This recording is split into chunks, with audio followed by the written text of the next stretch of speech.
लाल डोरा टूट चुका है, लाल डोरा तोड़ गए। जो षड्यंत्र मैं आपको बता रहा था कि लाल डोरे के पीछे, तोड़ने के पीछे क्या षड्यंत्र था, उसमें एक कानून बनाया था इन्होंने, लैंड बैंक का कानून, जो ये लाल डोरा तोड़ा था। उसमें इन्होंने क्या प्रावधान दे दिया, एक प्रावधान दे दिया कि जो जमीन को कोई क्लेम कर लेगा, भाई मान लो दो भाई हैं, उसने कह दिया यो मेरा है, इसकी रजिस्ट्री मेरे नाम कर दो, इस प्लॉट की रजिस्ट्री भाई के नाम होगी। जब ऑब्जेक्शन कर दिया तो वह रजिस्ट्री रुक जाएगी, और जिसने ऑब्जेक्शन नहीं करा वह रजिस्ट्री हो जाएगी। और कोई भी जमीन जिसके ऊपर किसी ने क्लेम नहीं करा, जैसे आपके गांव में कोई मकान था, उसके गांव के लोग मकान छोड़ के कभी शहर में शिफ्ट हो गए थे, दादरी शिफ्ट हो गए हों, या फिर कितने दिल्ली चले गए हों, बंबई चले गए हों, छोड़ गए हों पुराने टाइम के, और वो मकान अब खाली पड़ा है, हिल्ली खाली पड़ी है, अब उसकी रजिस्ट्री करवाने कोई आया नहीं, तो वह रजिस्ट्री सरकार के नाम हो जाएगी, मतलब वह जमीन चली गई सरकार पे। इबिया जो चौपाल है, इसकी रजिस्ट्री करवाने गांव तो आया नहीं। अब मान लो जर्नल चौपाल है या गांव की बडराई की, इसकी कोई रजिस्ट्री करवाने नहीं गया, तो यह रजिस्ट्री सरकार के नाम होगी। तो जितनी भी सामूहिक जमीन थी, जोड़ की, अस्पताल की, स्कूल की, चौपाल की, मंदिर की, पहाड़ों हमारा 650-700 किला है, तो वह भी सरकार का गई। बिल्कुल। जिसने जिस जमीन को किसी ने क्लेम नहीं लिया वह सारी गई। हमारा पुराना नोरा बांटे को नहीं, वो सरकार के गया। हाँ, जो बांटेंगे नहीं वो सरकार के गया। सरकार के जागी जो भी 700 किला था हमारा, तो जी 35 किला। ये इसीलिए तो कह रहा हूं 50 गज का प्लाट देके 50 किला ही बनी है पूरे या गई सरकार के।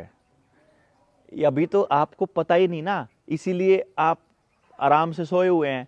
जब आपके पैरों की सारी जमीन नीचे से निकल जाएगी ना, उस दिन ऐलान आएगा खाली करो, नोटिस आएगा खाली करो, फिर क्या करोगे? फिर इकट्ठा होना पड़ेगा, फिर आपके पास रास्ता, और उस टाइम तक आपके सारी चीज जा चुकी होंगी। कैसे देखो, आज किसी के घर में सोना चांदी रह रहा है जी? पुराने टाइम में सबके घर में सोना चांदी खूब दबा के होया करता, आज किसी के घर में सोना चांदी नहीं। अगर कोई अटैक करने आ जाए दुश्मन, किसी के घर में हथियार के नाम का लोहा भी नहीं है, लोहे की आइटम नहीं रह रही, पिंगला गया हथियार बना लोगे, ठीक। अपना बीज नहीं, खेत में डालने के लिए आपके पास अपना ओरिजिनल बीज नहीं है। बाजार जब नकली बीज दे दे तो नकली बीज, नकली अनाज होगा। बाजार ने अगर बीमार बीज दे दिया तो सारा परिवार बीमार हो जाएगा। बाजार जैसा बीज देगा वैसी फसल होगी, मान दोगे?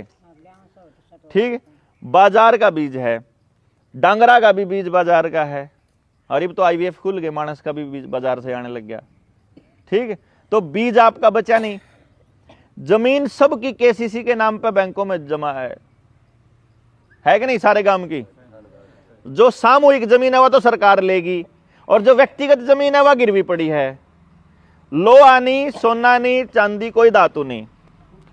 रहने जीने के लिए क्या चीज? जमीन पे अनाज उगा लो और पानी हो, बस आदमी गुजारा कर सके। तो जमीन भी नहीं, उस पे उगाने को बीज भी नहीं, और उसको चलाने का पानी भी आपका नहीं, क्योंकि वो भी बिजली के ऊपर आधारित है, और बिजली प्राइवेट कंपनी के पास है, ठीक है।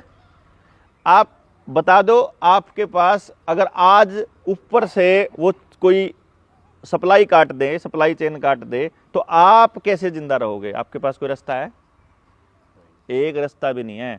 और अभी वो उन्होंने आपकी गर्दन दबाने से पहले वो आपके सारे कागज आधार कार्ड से जोड़ रहे हैं, गैस का कनेक्शन, पानी का, जो आपके पास जंगल भी नहीं।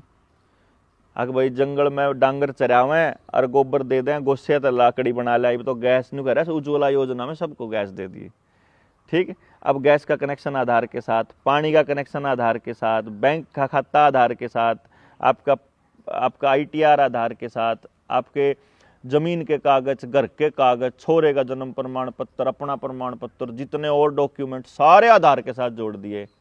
अब सोचो, अगर अगली बार न्यू कहा कि चौथी डोज लगवाए बिना बात नहीं बनेगी, जब गैस का कनेक्शन मिलेगा, जब चौथी लगवाओगे, और नहीं लगवाओगे तो आधार कार्ड बंद, आधार बंद तो सब बंद। आपके पास आपस में एक दूसरे को सहयोग करने के लिए कुछ भी नहीं ना हो तो बताओ। तो टोटल कंट्रोल उनके पास जा रहा है और वो आ रहे हैं। वो जो अंग्रेज जिनको कहते थे कि पूरी दुनिया पे उनका राज था और ऐसा कोई देश नहीं था जिनके उनका राज ना और उनका सूरज कभी नहीं छिपता था, वो दोबारा से आप ही के देश के लोगों के जरिए आने लग रहे हैं।